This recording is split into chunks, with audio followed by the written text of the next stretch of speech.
All right, today, what I want to kind of bring to the front of mind, bring to our attention, bring our full awareness to is the way that it feels sometimes when we declare our intention. When we activate a desire for ourselves, often what we're describing, what we're envisioning, what we're being moved towards is something bigger, something greater, something more. And while initially that can feel kind of exciting, it can feel inspiring, it can feel aspirational, more often than not, what follows that initial feeling of like expansion and excitement is complete kind of like confusion, and almost like imposter syndrome hits us almost immediately, where we realize, God, where I am and who I am right now, and where I actually have just seen that maybe I want to get to, what I want to create, what I want to manifest, what I want to find a way to, seems really big, seems really hard. And it's a really dangerous moment when we feel the distance from where we are to where we want to go. And the way that we relate to ourselves and that feeling in that moment, ultimately, I think, is very indicative as to whether it just remains a dream and an inspiration that we had in a moment, or something that we're actively working towards. So I'll share what happened to me yesterday and why this is part of the conversation as an example for how this happens. So I have shared that I have wanted to get myself on larger podcasts. I want to be able to share what I know, my message, my offering to a wider audience. And I have managed to book myself on some really incredible podcasts, some really incredible opportunities, including one of the podcasts that's like one of the top rated spirituality podcasts in the fucking world. Like, I can't believe this opportunity is happening. It's actually making me a little bit sick in the best way. From this point, though, I kind of feel like, for lack of a better word, I've been able to quantum leap the opportunities and the doors that are going to open to me now that I can kind of put that on my resume. When you look for opportunities, when you want to speak on podcasts, one of the first things they say is like, where else have you spoken? And to be able to have that at the top, it's kind of, I'm going to be like, I've been on the Spiritually Sassy podcast. Have you? It's very hard to get onto that, right? So I'm really proud, really excited for that opportunity. What it has meant for me is that I have to stop saying that getting on podcasts is now what I'm playing for, and actually allow myself to say, what's the next thing?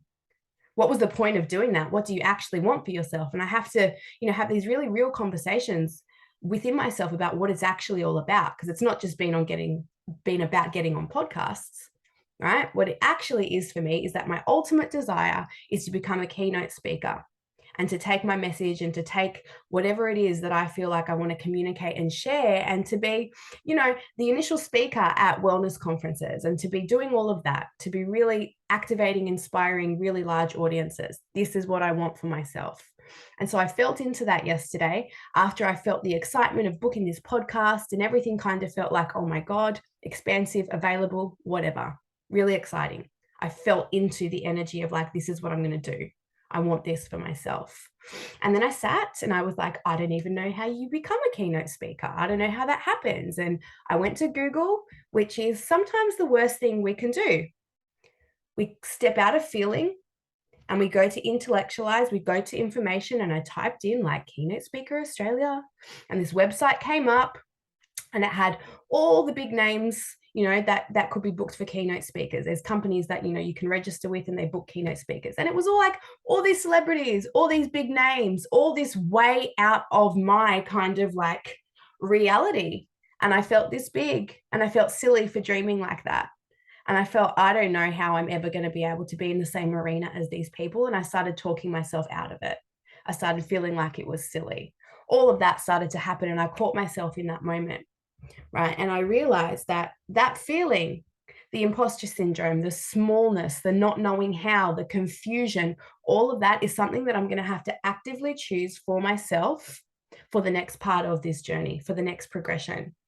And so if I think that I'm going to have to find a way to repress those feelings in order to move forward, I'm going to spend all my time and energy repressing those feelings. Because what I know and what I understand and what I believe to be true is that those feelings are part of what I'm choosing. If I'm choosing really to expand myself in this way, to step into bigger arenas, then I'm going to have to choose the lack of clarity, the not knowing, the feeling small, the doubting myself. All of that is part of it. And it's not wrong. because I am really stretching myself and I really don't know. And there are a lot of things that I'm going to have to work out along the way. And I am going to have to break through different levels and layers of myself. So all of those feelings have to come with me. And if I wait until I don't feel that way to step into a larger arena, the next opportunity, a great unknown for myself, I will be waiting forever, because I truly believe the two coexist. We don't get to choose true expansion, really stepping to the edge of our own greatness and making a leap, right, without all of those feelings associated. So the thing that I want to highlight today is that so much of the power that we have to activate our own success, however we're defining that, our staying power, our commitment, our resilience, our grit, our determination to actually bring to life the things that we're thinking about for ourselves, is in developing a stronger and renewed relationship with certain emotions and sensations that maybe we have allowed to overpower us in the past. So I think it's really powerful for you to sit and kind of ask for yourself, almost give yourself an inventory. What are some of the emotions or sensations that I have a really hard time tolerating, that I don't allow to just exist as part of my experience, that shut me down or shut me up or keep me small or hold me back when I'm in the experience of them? And then to get really clear, okay, I need to learn how to be with these certain emotions, whether it's a nervousness. Sometimes we struggle, right, to articulate what it is that we're feeling. So sometimes it's like a sensation in the body. It's like when I feel this heat in my throat or this pit in my stomach or this jittering in my hands, that's the thing that usually makes me kind of go into freeze and I stop taking action. And then I don't take action. And then I convince myself that I don't want the thing that I said that I want because I don't like this feeling. Getting clarity around what is it, what's the sensation, or what is the emotion that actually becomes my roadblock. It's not the not knowing, it's not having the information, it's not having the answers. It's anytime I feel myself in this state with this emotion, with this sensation, I decide like, nah, something's wrong, can't do it. I panic, feels dangerous within my body, and that's what stops me. If you can identify that for yourself, then we bring that and we say, okay, this is what I have to get better at working with, at integrating as part of my experience. I think we waste a lot of time thinking we have to overcome these emotions or sensations and expect and anticipate that I just won't feel them anymore. That would be really nice. I don't think it's reality. I think that's a really unfair expectation to place on us in our human form that requires us to experience all emotions, all sensations.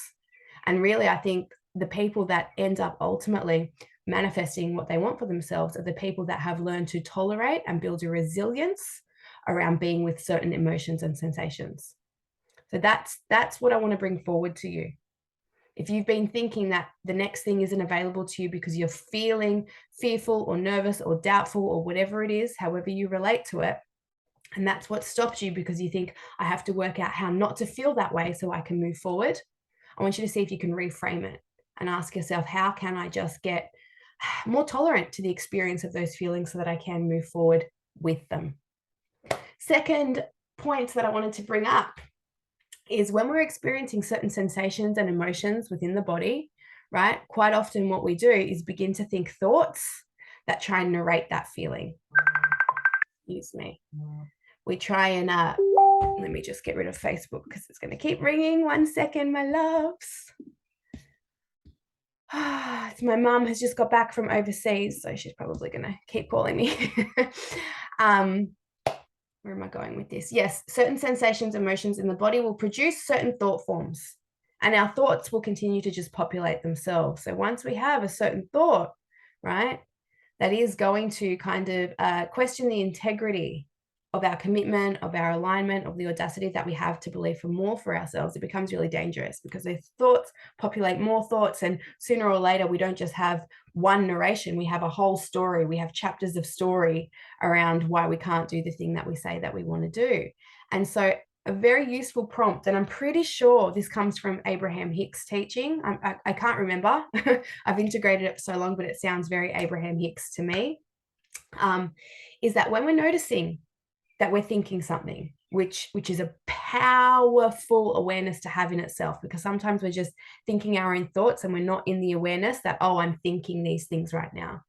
If you can catch yourself feeling certain sensations and you notice that the certain sensation or emotion has created a certain thought, and you can isolate the thought. What is it that I'm thinking? Sometimes it's one sentence, sometimes it's a cluster of sentences, and you're just looping around an idea, a worry, a belief, whatever it is. If you can ask yourself this one question, is this a satisfying thought? Is this a satisfying thought? If the thought doesn't feel good, just leave it and find something else to focus on. Find something else to think about. I'm actually encouraging you to distract yourself so that you stop thinking that thought. Anytime you're thinking something, just ask yourself, is this a satisfying thought? If it is, think more like that. Feel into the thought, really ruminate on it, feel good, begin to build momentum behind those good feeling thoughts. Beautiful. If it's not a satisfying thought, if it doesn't feel good to you, if it only produces more concern, worry, anxiety, a decline in the way that you feel in your vibrational state, leave it. Leave it. Even if it's true, even if it's a true thought. An example that I can give is if we're in traffic and someone cuts you off and you think, what an asshole. God, I hate when people do that. And you notice that you're speaking like that, ask yourself, is that a satisfying thought? No. Okay. Let it go. As quickly as we can I let it go? Can I turn on some music? Can I just come back to the breath and let the thought go and think about something else? But if you're driving in traffic and somebody lets you in and you think, oh, that was nice of them, is that a satisfying thought? Yes. Oh, beautiful. Okay, thank you. Let me make sure I say thank you. I love it when people work together. God, it's nice when the world feels harmonious, isn't it? Yes. Think of all the other ways that people can support each other and help each other. That's a thought we can follow. That's going to lift our vibration. That's going to support us in manifesting all that we want to experience. That simple prompt, is this a satisfying thought? If it's not, leave it as quickly as possible. Third point today, as we are looking at the things that we want to achieve for ourselves, and we're coming kind of full circle to what I said at the beginning of this conversation. Sometimes when we kind of feel into a what's next for ourselves, we kind of take this big jump and we see the next vision. We see the ultimate thing that we want to experience at our next level, right? And I'll use my example as, the desire to be a keynote speaker, which has been there rumbling below the surface within me probably for a full decade, if I'm honest. And now I've kind of worked my way to see that, like, wow, I don't know how, but this feels more like a possibility that I can kind of execute within my life. But as I was Googling the information and it all got really big and overwhelming, in the moment that I thought, like, oh my God, let me just detach from the desire to want that because it feels too big and it feels too scary and it feels impossible, I reminded myself, I don't have to let go of that. I just have to bring myself into the moment that I'm in here and now and ask myself, what is the next natural progression for me to make? Tiny increment. What's the next natural progression for me to make? And while it seemed, I'll stay with the example of the keynote speaking, while it seems ridiculous that I would reach out to these, big PR companies and try and promote myself when I'm still like no one in the space, I asked myself, but could you just contact everybody that you know within Geelong that puts together presentations, conferences, has a business that might hold space for something like this? Could you do that? Yeah, I guess. Yeah, I could. Yeah, I could. The next natural progression for me is to just practice with really small audiences, to refine my pitch, to really work on what it is that, I want to communicate. That's the next natural progression. I don't really have to worry about how I'm going to get on stage in front of 1,000 people right now. That's really not the next natural progression for what I'm doing, even though the desire is there, right? I don't have to jump 10 steps. I don't have to make it happen overnight. I can stay in alignment with activating that desire for myself. I can still be making that happen by simply asking myself, what's the next natural progression? And sometimes, depending on what it is we're trying to create for ourselves, the next natural progression could be even less than that. The next natural progression could be, I'm going to make sure I drink 3 liters of water today, because the next natural progression is having a body that is like vital and well and functioning. That's the next natural progression. The next natural progression is like clearing my space up. The next natural progression is whatever. The smallest increment of change that we can activate for ourselves and work towards and hold ourselves to in the day that we are in is actually going to be the most powerful action that we can take. working out what we're going to do in time and how it's going to feel and what it's going to look like and what I'm going to wear and all of that, irrelevant and a waste of my time and energy, and probably only going to overwhelm me. Can I come back here to the moment where I'm unseen, unknown, and just ask, well, what can I do today that's going to support me? What's the next natural progression? And so I offer this to you as you think about what it was that you wanted to focus on this month for yourself. Sometimes we can get overwhelmed as the days tick on and we just think that seems so big, far away, out of reach, confusing right now. Can you bring yourself into the moment and ask yourself, what's the next natural progression for me? This applies to all things that we do for ourselves. I've applied this to workouts in the gym a lot. If we're trying to increase our fitness, if we're trying to get stronger, what's the next natural progression? Think of your own desires and goals and dreams in the same way.